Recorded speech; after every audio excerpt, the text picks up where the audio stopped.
The glass walls held fingerprints no one remembered leaving. They showed up only when the fog pressed hard enough from outside. Soft ovals and streaks at shoulder height, smudges where people leaned while pretending not to.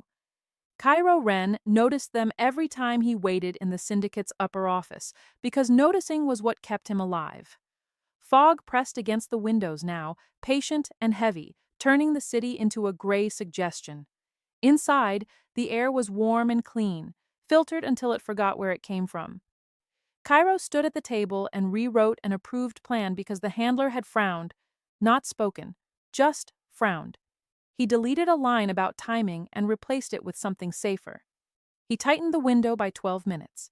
He adjusted the exit to avoid a service corridor that had never been compromised, but might be tonight if someone else had noticed the same thing he did. He did it without asking. He did it without looking up. No one stopped him. The syndicate liked that about him. They didn't hire Omegas to feel. They hired them to disappear. Cairo's file sat open on the table, thin and immaculate. No childhood section worth reading, no family contacts, no disciplinary flags. The line that mattered glowed in pale blue. Emotionally neutral. Neutral meant useful. Neutral meant he didn't ask for reasons. Neutral meant contracts closed cleanly. The handler cleared his throat. Cairo waited the extra half second that prevented mistakes. The handler didn't comment on the changes. He never did. Approval arrived as silence. The target populated the wall display in fragments, port manifests, freight schedules, shell companies braided together until the braid looked like infrastructure. The name came last, as if to remind Cairo that people were optional. Darian Crow, Alpha, Mafia boss, if you believed headlines, logistics executive, if you believed quarterly reports. He swallowed competitors the way oceans swallowed rivers, without splash, without apology. The order was clean: infiltrate, confirm identity, execute. Cairo accepted without hesitation. He always did. The acceptance wasn't bravery or loyalty, it was efficiency. Hesitation cost lives, and not usually the ones you thought. The fog outside thickened. Inside, the handler leaned closer to the glass, leaving a new print. Cairo noted its shape, the slight tremor in the fingers. Power lived here, but it was nervous power, the kind that trusted systems more than people. "You'll enter as temporary security," the handler said. "Background muscle. No one bothers to learn the names." Cairo nodded. "Crow notices patterns," the handler added, as if that were a warning. "Not faces." Cairo nodded again. Patterns were easier than faces. He left with a burner phone warm in his pocket and a route memorized down to the shadow. The elevator hummed. The fog erased the skyline. Cairo counted his breaths until the doors opened and the city took him back. The first week inside Darian Crow's world felt like walking through a machine that hummed because it wanted to, not because it was forced. The docks moved with practiced restraint. Containers slid into place. Men and women worked without shouting. Orders traveled low and fast. Cairo stood where he was told and learned the rhythm in a day. Temporary security was invisible by design. You learned where to put your eyes so they didn't linger. You learned which questions sounded like curiosity and which sounded like inspection. You learned to keep your shoulders loose. Crow didn't arrive with noise. He came with pauses. Cairo saw him first through a glass partition that bore the same fingerprints as the syndicate's. Different shapes, same habit. Crow stopped before entering a meeting, listening to something only he could hear. He let the room settle before he spoke. When he did, it was measured, specific. No threats, no raised voices. Cairo had expected cruelty. He'd mapped the easiest routes for it. Humiliation disguised as leadership. Dominance, mistaken for control. None of it materialized. Instead, Crow asked a dock supervisor why a shipment had been delayed and waited for the answer. He didn't interrupt. He adjusted the plan. He moved on. That unsettled Cairo more than shouting ever had. At night in the apartment he used for cover, Cairo prepared the poison. He labeled the vial and set it in a compartment that fit his palm exactly. He mapped the exit again. He counted the steps between cameras. He slept for 4 hours and woke without dreams. On the 5th day, Crow noticed him. Not by name, not with a command. "You see it too." Crow said, standing beside him at the railing, eyes on the cranes. The hitch in the line. Cairo felt his pulse spike and held it down. Yes, he said, because lying would have been louder. Crow nodded. Fix it. That was it. No suspicion, no testing. Trust arrived like a dropped weight. The burner phone vibrated in Cairo's pocket. He didn't check it. He watched the line smooth out and wondered when he had started wondering. By the second week, Crow gave him access he hadn't earned yet. Sensitive access, the kind that implied belief. Cairo took it and cataloged everything that would make the kill easier. Poison in a drink during a late review. A clean shot in a stairwell that smelled of disinfectant and rain. The plan tightened until it sang. Then Crow did something dangerous. He talked, not confessions, not secrets meant to bind. Observations, offered like facts you could accept or refuse. Power, Crow said once, after a long day, isn't the problem. It's the expectation that you perform it even when restraint would do. Cairo said nothing. He was good at nothing. Crow didn't fill the silence. He let it exist, and that was worse. Later, as they walked, Crow added almost idly, "You don't seem like a killer." It wasn't an accusation. It wasn't a test. It was a statement made by someone who noticed patterns. Cairo's hand brushed the seam where the vial rested. His body reacted before his mind did. He corrected his pace and kept walking. "No," he said, neutral. Crow shrugged. "People who kill to feel something are loud. You're not." The burner vibrated again, twice. Cairo didn't respond. Fear crept in, not of Crow, but of what refusing would mean. Fear of the system that had trained his silence into proof of consent. Fear that endurance practiced long enough could be mistaken for agreement. That night, Cairo stood at the window and watched fog press against glass.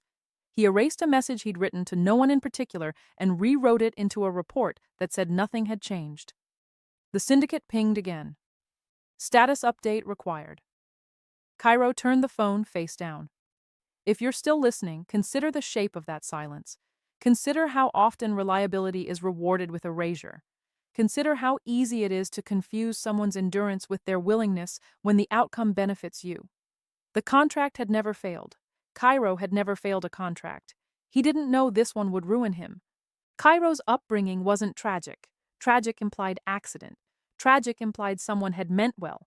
This was efficient. The syndicate housing complex sat behind a gate that never rusted and cameras that never blinked. The hallways were always clean, the lights always the same brightness. Even the air had rules, filtered, monitored, never allowed to smell like anything human. Kids learned to walk softly because sound carried and attention was expensive. Cairo learned early that being an Omega didn't make you fragile. It made you assignable. They called it training, not indoctrination. They called it discipline, not extraction. They rewarded stillness. They punished curiosity with silence so complete it felt like exile. If you asked why, you lost privileges that looked like affection. If you cried, you were left alone until your face learned how to stop. By 12, Cairo could field strip a sidearm blindfolded and hold his pulse steady while someone screamed 2 rooms away. By 14, he could enter a room, read exits, and become forgettable in under 3 seconds. By 16, he knew the first rule of survival in syndicate life. Don't be memorable unless someone pays for it. His file said, emotionally neutral, but neutrality wasn't a trait. It was a skill, a knife sharpened slowly until it didn't look like violence anymore. That was what the syndicate did best, turning human reflexes into tools and then acting surprised when the tools didn't bleed. Now, inside Darian Crow's operation, Cairo practiced the same neutrality with a different purpose. He wore a security badge that didn't display his last name. He stood at doors where the real men, alphas with thick wrists and louder reputations, stood half a step forward. He let his gaze drift, never fixing too long on anything valuable. Invisibility was safest. The strange part was that it wasn't demanded here. Crow's people didn't haze him. They didn't test him with cruelty. They didn't make a sport of dominance. They simply worked. Everyone had a function. Everyone was expected to do it. The pressure existed, but it lived under the surface like a current, not a lash. That difference should have made Cairo relax. Instead, It made him alert, because systems that didn't need to prove power were always the most dangerous. On his third shift, he noticed a calendar reminder flash on a dispatcher's screen, 2 seconds of text before it disappeared under a new window. Port Authority, 14. Compliance visit. The dispatcher silenced it with a click that looked casual. Cairo saw the slight clench in his shoulder as he did. Micro-tension. Cost. Cairo filed it away. At 13:58, Crow arrived on the mezzanine above the loading floor and stood without speaking. His presence didn't trigger salutes or scrambling. It triggered alignment, people straightening, voices softening, eyes sharpening. Crow watched for a full minute before he moved, not because he needed to dominate, because he needed to understand. Two men from the Port Authority entered with the posture of men who expected resistance. Crow met them at the edge of the floor. He didn't smile, he didn't threaten. He listened to their speech the way he'd listened to the line hitch Cairo had fixed, patient, measuring, mildly dissatisfied. "You're early," Crow said. One official blinked. "It's within our window." Crow nodded once. "And yet you're early." He said it like a fact, not a complaint. The official's mouth tightened. Crow didn't press. He simply gestured them forward and walked with them at a pace that forced them to match him without realizing it. Cairo stood at the periphery, watching. The inspection lasted 8 minutes. Crow answered every question without embellishment, redirected two of them with a quiet, "That isn't relevant," and never raised his voice. When the men left, they looked unsettled. Not angry, not victorious. Unsettled. Crow turned to the dispatcher afterward and asked, what did they actually want? The dispatcher hesitated a half-second too long. Crow didn't punish him for it. He waited. "They were fishing," the dispatcher admitted, "for a reason." Crow nodded. "Good, then we don't give them one." And that was it. No shouting, no humiliation, no show, just restraint deployed like a blade. Cairo felt something unfamiliar settle in his chest, not admiration, not loyalty, a kind of cognitive dissonance he couldn't file away neatly. He'd been trained to expect cruelty from power. Crow wielded power like he was trying to keep it from becoming cruelty. That night, Cairo stood in the small kitchen of his cover apartment and rewrote an extraction route because of a memory. Crow's voice, calm, saying we don't give them one. He adjusted his own plan the same way he always had, silently, precisely, except now the plan wasn't about avoiding witnesses. It was about avoiding being noticed by a man who noticed without malice. His burner phone vibrated. Cairo watched it without touching it. He rehearsed a status update in his mind. Typed it, deleted it, typed it again, deleted it again. He didn't know how to report restraint. The syndicate didn't have a category for it. In the following days, Crow began doing something that made Cairo's skin itch. He asked questions that didn't sound like interrogation. "Do you sleep?" Crow said once, after a night shift that stretched too long. Cairo's answer came out neutral. "Enough." Crow hummed, not convinced, and didn't push. Another time, during a brief lull, Crow looked at a shipment manifest and said, "You're from the East housing blocks." Cairo's breath stalled. He masked it quickly. "A lot of people are?" Crow's gaze stayed on the manifest. "Most of them don't stand like you." Cairo forced his posture to loosen, a fraction. "How do I stand?" "Like you're waiting to be corrected," Crow said simply. Cairo said nothing, because any answer would have been loud. Crow didn't fill the space. He let it hang, gentle and brutal at once. Then he turned and walked away, as if he hadn't just peeled something open inside Cairo with a sentence. Later, one of Crow's senior men, Jax, an alpha with a scar that split his eyebrow, stood beside Cairo at the security desk and muttered, "Boss has a habit." Cairo kept his eyes forward. "What habit?" "Collecting strays," Jax said, not unkindly. "People he thinks are useful, people he thinks got used wrong." Cairo's pulse tried to rise. He held it down. "And what does he do with them?" Jax shrugged. "Gives them work. Gives them rooms that lock from the inside." Cairo stared at the security monitors and felt the phrase "lock from the inside" land like something forbidden. Rooms in the syndicate locked from the outside. Safety wasn't meant to be chosen. Cairo realized in that moment that Crow's restraint wasn't softness. It was decision, and decision was dangerous because it implied choice existed. If you're still listening, notice how the world changes when someone with power doesn't demand your silence, when they simply assume you have something worth hearing. Notice how quickly that can feel like threat if you've been trained to survive by disappearing. Cairo kept disappearing anyway. He did his job flawlessly. He anticipated threats before they formed. He corrected tiny vulnerabilities in Crow's security protocols without being asked. He became essential without being recognized for it, because that was how he had been built. Brilliant, reliable, emotionally intelligent in the ways violence required, and erased the moment the outcome was delivered. Endurance became his default again. And yet every time Crow looked at him, briefly as if registering something he hadn't decided how to name, Cairo felt the contract in his pocket grow heavier. Not because the target was harder to kill, because killing was starting to feel like the easiest thing he'd ever been asked to do, and that was how Cairo knew the mission had already changed. Not on paper, inside him. The poison didn't change, clear, odorless, designed to pass as fatigue, then failure, then nothing at all. Cairo prepared it the way he always did, hands steady, measurements exact, the vial sliding into its compartment with a soft, final click. The plan was clean. The exits were mapped. The window was generous. On paper, this was easy. In practice, Darian Crow kept complicating the margins. It started with access. Crow handed it over without ceremony, credentials that opened doors Cairo hadn't planned to walk through yet. A quiet, "You'll need this," said while passing a tablet, as if it were nothing, the kind of trust that felt heavier than suspicion. Cairo took it. He always took what was offered. He cataloged the risks, noted how the access shortened routes, how it put him within arm's reach of the kill without forcing him into corners. The plan tightened. The plan sang. And still, something dragged. Crow talked in the spaces between tasks, not at Cairo, near him. Observations dropped like facts you could pick up or leave behind. "Betrayal," Crow said one night, leaning against a rail as the port lights hummed, "is rarely loud. It's usually a series of small expectations no one questions." Cairo said nothing. Crow didn't look at him when he added, "Command teaches you to expect people to endure things for you. You stop noticing when endurance becomes damage."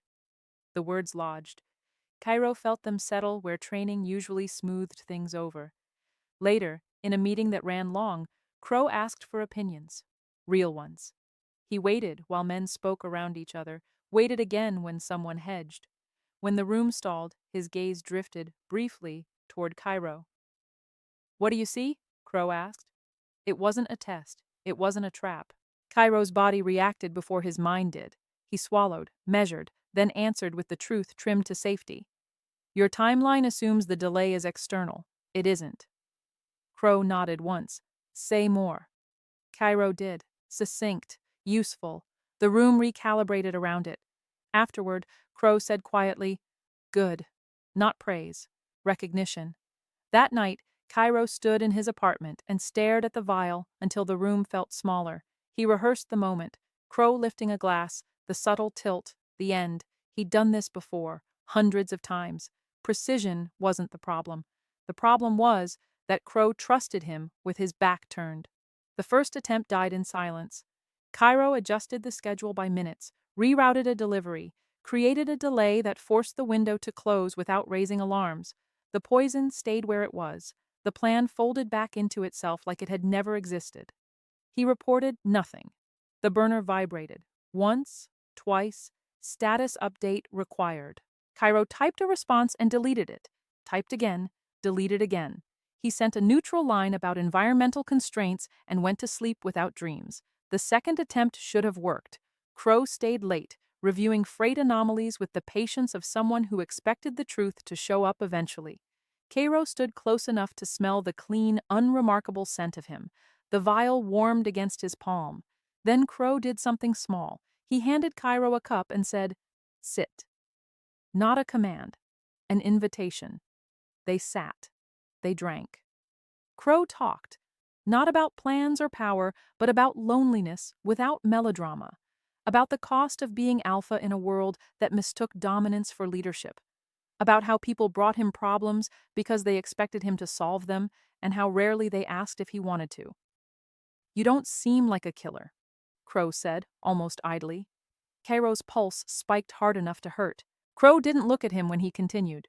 People who kill to feel something are loud. They leave residue. You don't. Cairo kept his face neutral. He corrected his breathing. He set the cup down with care. No? He said. Crow shrugged. You watch. You wait. You fix things before they break. That's not a profile. That's a habit. The word habit cracked something open. Cairo aborted the attempt outright. He set the vial back into its compartment and walked away before his hands betrayed him. He told himself it was tactical. He told himself it was timing. The syndicate noticed. The handler's message arrived with surgical politeness. No anger, no threat. Just expectation wrapped in routine. Deviation detected. Clarify. Fear crept in. Not of Darien Crow. Of the shape of refusal. Refusal meant audit. Audit meant handler presence. Handler presence meant cleanup. Cairo knew the latter by heart. There was no rung-labeled leave. He stood at the window and watched fog press its face to the glass, the city reduced to smudges and lights. He thought of the line Crow had said about endurance becoming damage and felt the weight of it settle retroactively, reframing years he'd never been allowed to name. Endurance had kept him alive.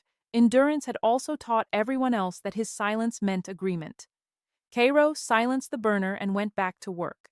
He corrected a vulnerability in the perimeter without being asked. He rerouted a shipment to avoid a confrontation that would have ended badly. He became indispensable in the way that guaranteed erasure. Crow noticed. Noticed the fixes. Noticed the way outcomes improved without spectacle. Noticed the cost in Cairo's shoulders when voices rose. You carry it, Crow said once softly, after a close call that never became one, whatever they put on you. Cairo didn't answer. Crow didn't push. That night, the syndicate sent a final ping for the week. Cairo read it and didn't respond. He sat on the edge of his bed and felt the unfamiliar ache of wanting something he had never been trained to want. If you're still listening, ask yourself this. How many times have you called someone reliable when what you meant was replaceable? How often does a system reward silence and call it loyalty? Stay with that discomfort. It matters. Cairo lay back and stared at the ceiling until the city's noise thinned. Killing had stopped being simple not because the target was harder to reach, but because for the first time someone had seen him without asking for his disappearance in return, and once seen, the contract began to feel less like a mission and more like a lie. Cairo sabotaged the third attempt without thinking. The decision happened in his body before his mind could file it under error. He rerouted a delivery, delayed a meeting, introduced friction so subtle it looked like weather.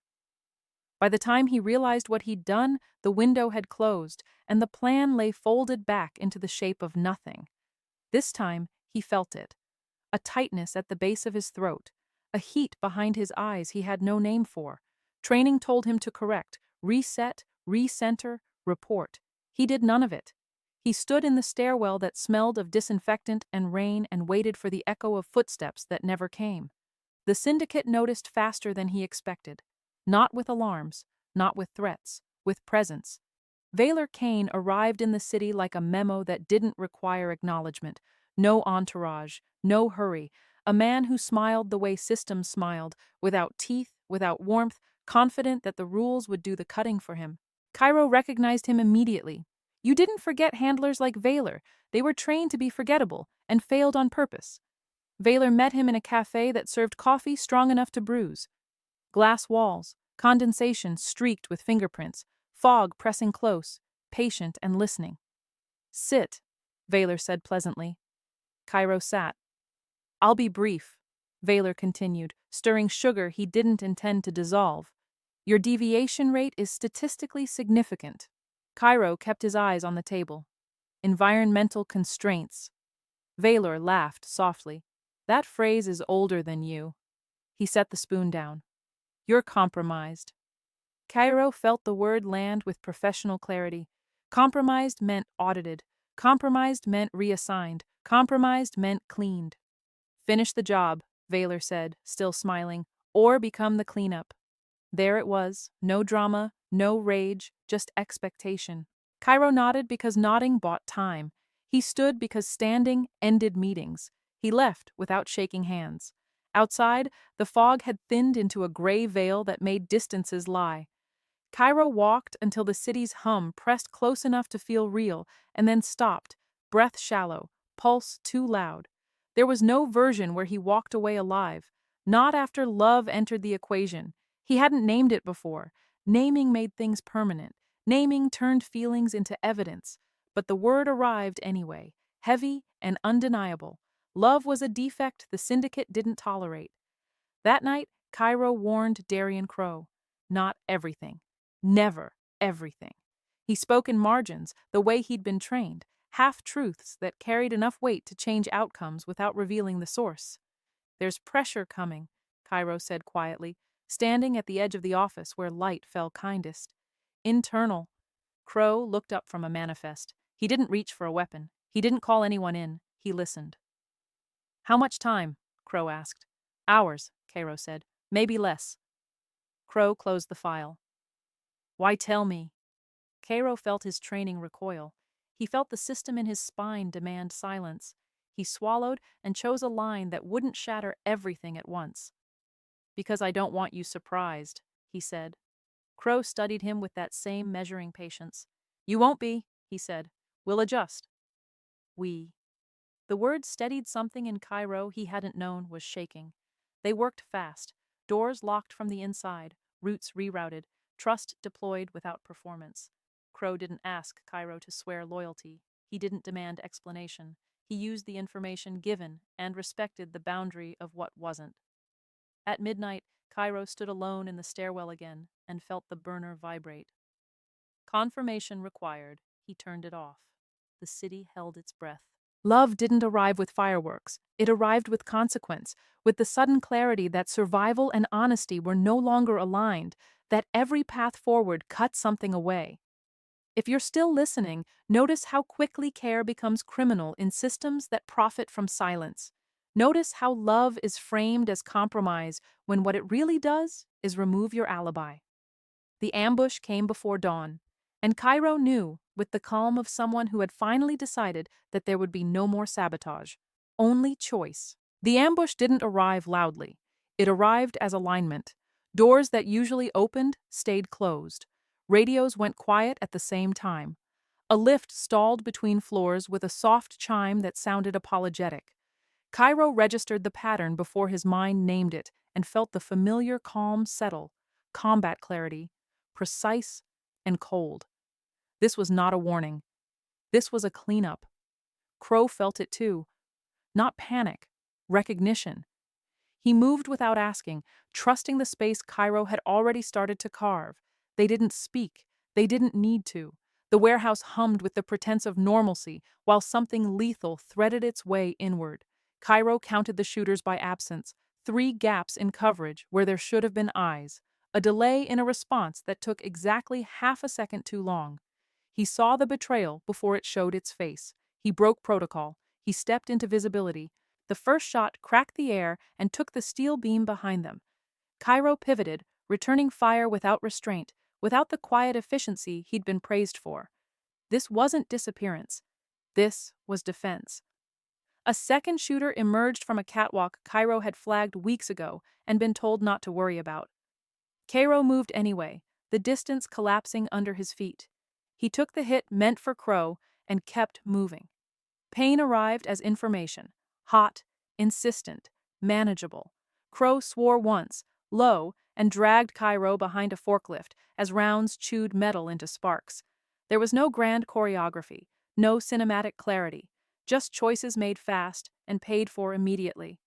Out, Crow said. Cairo shook his head. Side routes burned. Another blast rocked the floor. Smoke bloomed, thick and choking. Someone screamed. Someone didn't. They moved. Cairo covered while Crow pulled a door that should have locked but didn't. Inside, the stairwell smelled of disinfectant and rain, the same one Cairo had stood in when he still believed sabotage could save them both. Now there was no saving, only survival. They ran. The warehouse burned because someone wanted evidence erased, not because fire was dramatic. Sprinklers failed where they were meant to. Alarms lagged. Systems designed to protect property chose profit instead. Cairo bled and kept counting. Crow didn't ask him to slow down. He matched pace, learned the rhythm in seconds, trusted without ceremony. That trust, unconditional and immediate, cut deeper than any wound. Outside, sirens converged from too many directions at once. The ambush scattered, professionals withdrawing the way professionals did when the math changed. Silence rushed in behind them, ragged and stunned. They stood in the spill of emergency light, smoke curling into the night, and Cairo felt the world narrow to the sound of his breath and the weight of what he'd just done. The syndicate marked him for termination before the flames died. The notification arrived on a channel that never made mistakes. No flourish, no anger. Status: terminate. Global. Crow stared at him, blood on both their hands, and the question in his eyes wasn't accusation. It was request. "Tell me the truth," Crow said. Cairo did. Every order, every lie, every kill he'd been paid to make quiet. He didn't embellish, he didn't justify. He delivered it like a ledger, because that was the only language he trusted himself to speak. When he finished, he waited for the gun. He got silence. Crow listened the way he always did, without interruption, without flinching. When Cairo finally stopped talking, Crow didn't move for a long moment. "They don't own you anymore," Crow said. The words didn't absolve anything. They changed jurisdiction. Crow turned away and began dismantling his own perimeter with the same restraint he used to run it. Calls placed, accounts frozen, routes burned on purpose so they couldn't be used against them. Power didn't roar. It redirected. Cairo stood there, shaking now that the adrenaline thinned, and understood the cost he'd just paid. He had burned every bridge that kept him alive, and for the first time, the choice felt like his. If you're still listening, stay with the moment after the noise, when the damage is done and the future hasn't arrived yet. Ask yourself who benefits when someone keeps surviving quietly, and who gets angry when they stop. They didn't disappear dramatically. They disappeared correctly. Crow knew how to unthread a life without tearing it open. He sold pieces of the empire that were already rotting, exposed others to daylight where leverage died quickly, and rerouted the rest until nothing pointed cleanly back to them. The public story shifted in increments: strategic divestment, restructuring, an alpha king stepping away before the crown turned feral. Cairo watched it happen from the inside of borrowed rooms and moving vehicles, from safe houses that smelled like cleaning solvent and unfamiliar soap. He stayed alert, even when exhaustion hollowed him out, waiting for punishment that didn't arrive. That was the hardest part. He slept in fragments, woke with his jaw clenched so tight his teeth ached. His hands shook when the adrenaline finally drained, then steadied again, because steadiness had been drilled into him long before comfort. Crow noticed. Not in the way handlers noticed. No notes, no evaluations. He noticed the way someone notices weather, adapting without commentary. He moved sharp objects farther away. He left lights on in hallways. He asked questions that didn't require answers. "Eat," he said once, setting a plate down and walking away before Cairo could refuse. Cairo ate. They talked at night, when the world was quieter and danger felt theoretical. Crow asked for the truth, not as confession, but as context. He listened the way he always had, patiently, completely, as if interruptions were a form of disrespect. Cairo told him everything, not all at once. Truth came in layers, the way scars did, orders that made sense at the time, targets whose names he never learned, the efficiency of it all, how easy it was to disappear into work when work demanded nothing but silence. "This isn't recent," Crow said quietly one night after Cairo finished describing a mission from years ago. "This is accumulation." The words landed with weight. Accumulation reframed everything. Every moment Cairo had endured because endurance was expected, every silence mistaken for agreement, every system that benefited from his reliability and called it loyalty. Crow didn't flinch. He didn't absolve. He acknowledged. "That doesn't go away," Crow said, "but it also doesn't define the only thing you're good for." Cairo didn't argue. He didn't know how. They stayed ahead of the syndicate by margins that felt too thin to trust, a car that turned one street early, a payment that cleared hours before an account froze. Luck, Crow called it. Pattern recognition, Cairo thought. Sometimes, Crow would stop mid-conversation and simply sit. Sometimes, he'd stand at a window and say nothing for long minutes. Cairo learned the difference between vigilance and peace by watching the pauses. The syndicate's collapse didn't come with explosions or headlines. It came with audits, with infighting, with handlers like Valor Kane disappearing into internal investigations that ate their own. Secrets rotted faster in daylight. Cairo expected to feel relief. He felt grief instead. Not for the syndicate, for the version of himself that had believed survival required erasure.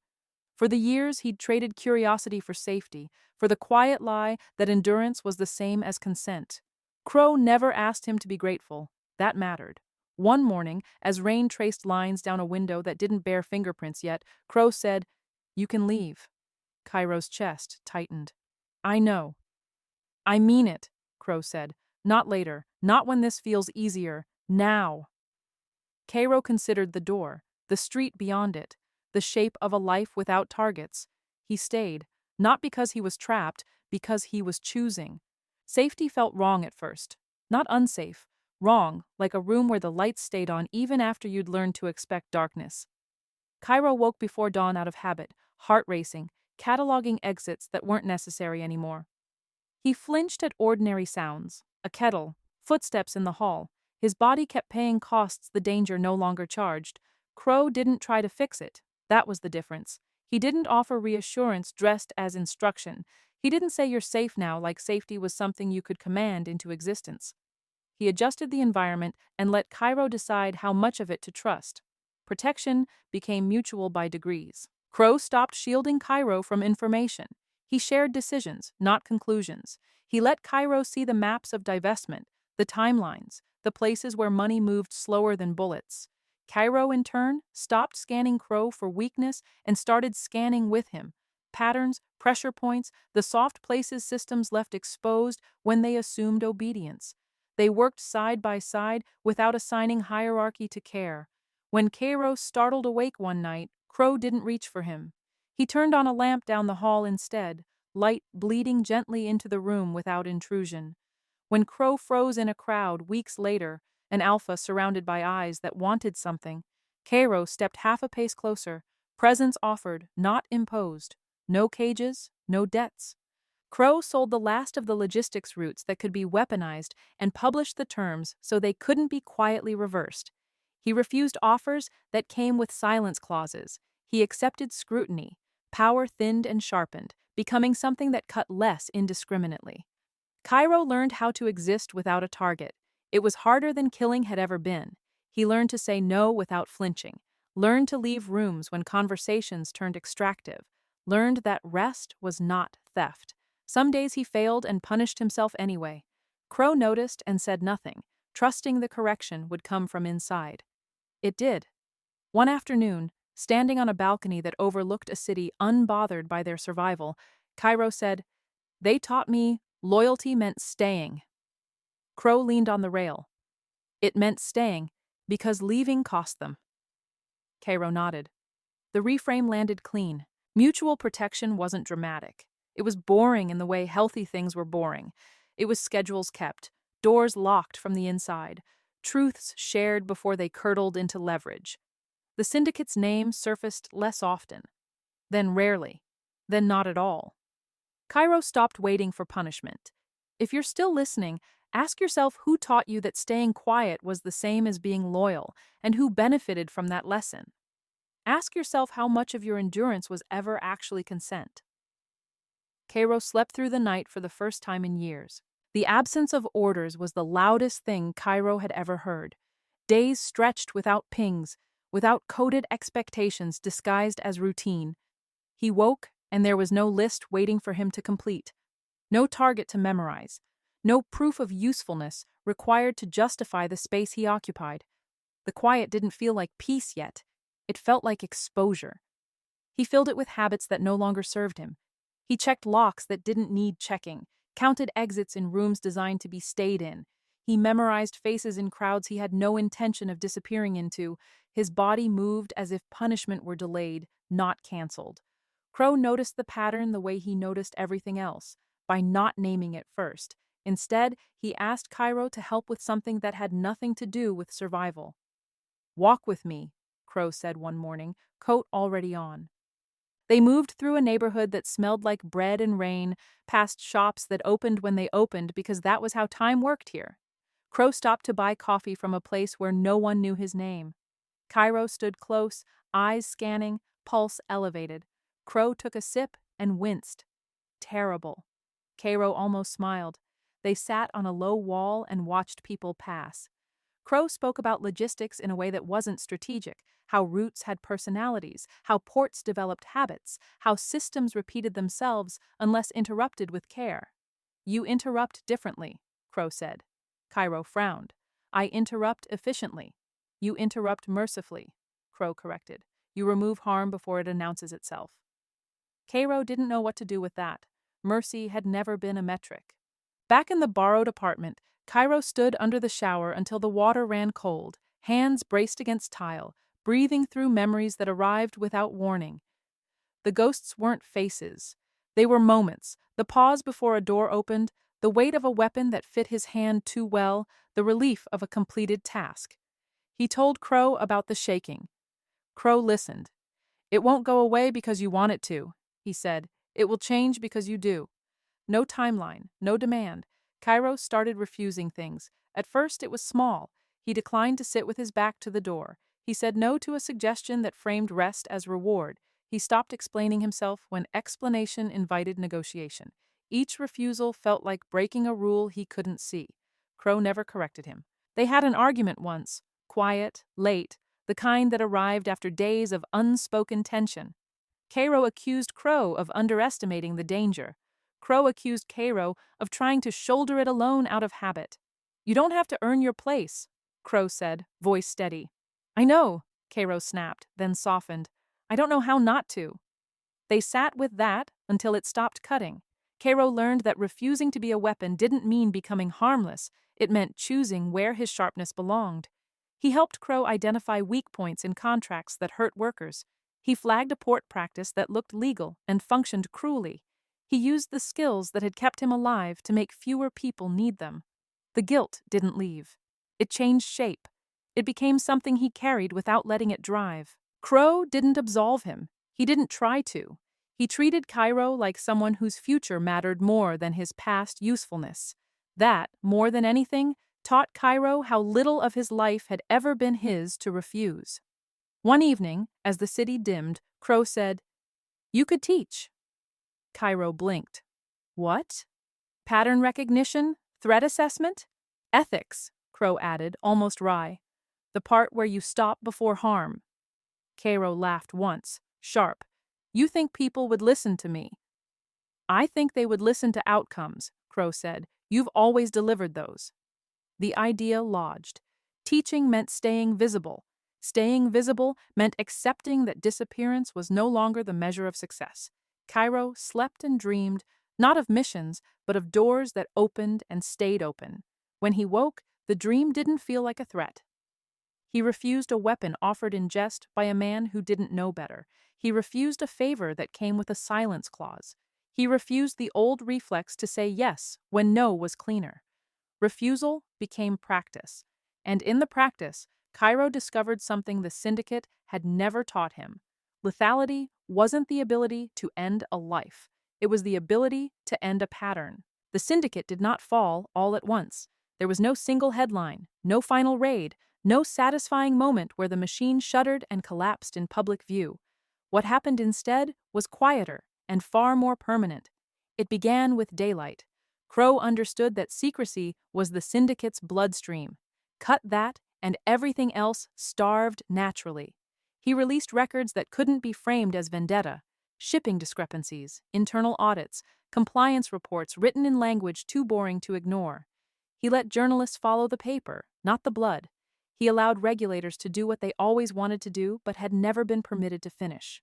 Power dissolved when it had to explain itself. Cairo watched from a distance that felt intentional, not imposed. He wasn't hiding. He simply wasn't centering himself in the collapse of something that had never existed for his benefit. The handlers disappeared first, reassigned, investigated, quietly removed. Valor Kane's name surfaced once, briefly, then vanished into procedural fog. No one came for Cairo. Not because he was forgiven, because the system that owned him no longer knew how to account for refusal. The days settled. Crow stopped checking exits first. Cairo stopped counting faces. They developed a shared language that didn't rely on vigilance. Pauses meant rest, not threat. Silence meant thinking, not danger. Love didn't arrive as heat or promise. It arrived as reliability that asked nothing in return. One afternoon, Crow stood at the window of a place they intended to keep and said, "You don't have to stay." Cairo didn't answer immediately. Leaving used to be survival, staying used to be a trap. The difference now was consent. "I'm not staying because I'm afraid to go," Cairo said. "I'm staying because I want this." Crow nodded, accepting the boundary as real. They built a life that didn't perform healing. There were no declarations about being saved. There were days when Cairo went quiet and days when Crow stepped back. There were uneven consequences for the past. Some doors never reopened, some relationships never repaired. Justice was partial, accountability imperfect. That felt honest. Cairo taught in small rooms with big windows. He spoke about pattern recognition without glamour, about how systems trained people to confuse usefulness with worth. He told students that endurance was not a virtue when someone else profited from it. He didn't share details. He didn't need to. Outcomes spoke louder than confession. Crow listened from the back once and left before anyone noticed him. At night, when the city softened, Cairo still felt the weight of what he had done. Guilt didn't vanish because it shouldn't. It changed function. It reminded him to be careful with power, to notice who went quiet in meetings, to ask who benefited when someone disappeared gracefully. Love did not erase damage. It refused to monetize it. The syndicate's absence became normal. Normal was the victory no one celebrated. Cairo walked streets without mapping exits. He stood in crowds without bracing. He learned that safety could exist without obedience, that protection didn't require ownership, that staying visible was not an invitation to be used. Crow never claimed him. That mattered most. They chose each other daily, without contracts, without leverage, without the theater of permanence. Some days were ordinary, some days were heavy. None required Cairo to vanish to be valued. If the world still wanted him as a weapon, it would have to settle for disappointment. Love, Cairo learned, was the most dangerous defect because it broke the logic that made systems efficient. It taught people to stop when stopping cost something. It taught refusal without spectacle. It taught care that didn't ask for silence as payment. The Omega assassin did not fail his mission. He refused the premise. And sometimes the most lethal thing an Omega can do is remain, unowned, unquiet, and no longer willing to disappear so others can feel safe. If you're still listening, ask yourself this before you leave. Who benefits when you endure quietly, and who loses power the moment you decide to stop? Stay with that question. Let it follow you. It's not asking for outrage. It's asking for honesty.